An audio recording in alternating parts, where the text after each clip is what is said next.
Les filles aiment beaucoup manger des céréales pour leur petit déjeuner, mais moi je les trouve vraiment beaucoup trop sucrées, celles qu'on trouve dans le commerce. Et en fait c'est vraiment très facile à faire. Donc je te propose ici une recette de granola, donc c'est du muesli, qu'on va faire nous-mêmes, et donc on va pouvoir doser le sucre comme on aime. La liste des ingrédients, elle se trouve dans la description sous la vidéo comme d'habitude. Et c'est parti, je t'emmène dans ma cuisine. Dans un saladier, je verse mes flocons d'avoine, mes noisettes hachées et je mélange. Je rajoute aussi une petite pincée de sel, j'aime bien mettre un petit peu de sel dans mes céréales et je mélange. Dans une petite casserole, je rajoute 3 cuillères à soupe d'huile de coco et 2 ou 3 cuillères à soupe de miel. C'est le miel qui va servir de sucre à notre préparation. Donc là on rajoute un petit peu ce qu'on veut. Donc moi je trouve que 3 cuillères ça fait un peu beaucoup, donc entre 2 et 2,5 ça sucre déjà pas mal. Je fais chauffer tout ça à feu doux pour que mon huile et mon miel soient fondus.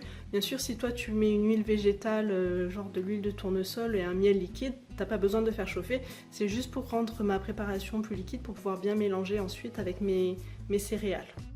Donc une fois que c'est bien liquide, je verse tout ça sur mes céréales et je mélange bien. Donc il faut bien mélanger de manière à ce que tous les flocons et tous les morceaux de noisettes soient enrobés du mélange pour que ça soit bien homogène et que ce soit bien doré et sucré partout. J'étale tout ça sur une plaque de cuisson. Donc j'étale bien pour avoir une couche assez homogène pour que ça cuise régulièrement partout, pour que ça dore régulièrement.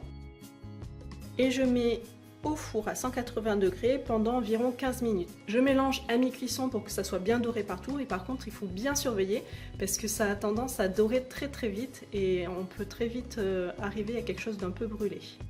Quand c'est doré, on sort du four et on laisse refroidir complètement. Ensuite on ajoute les pépites de chocolat, donc on les ajoute une fois que c'est vraiment froid, sinon les pépites vont fondre dans la préparation chaude et après on va en avoir un petit peu partout. Donc il vaut mieux rajouter ces pépites de chocolat une fois que les céréales sont bien froides. Et on transvase le tout dans un bocal, donc moi je mets ça dans un bocal hermétique et ça se conserve très bien pendant largement 2 semaines, mais ça n'arrive jamais à tenir aussi longtemps.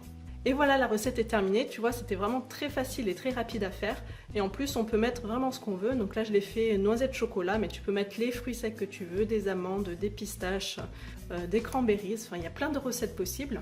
Donc n'hésite pas à t'abonner à la chaîne parce que j'ai encore plein de super recettes à te proposer toutes les semaines.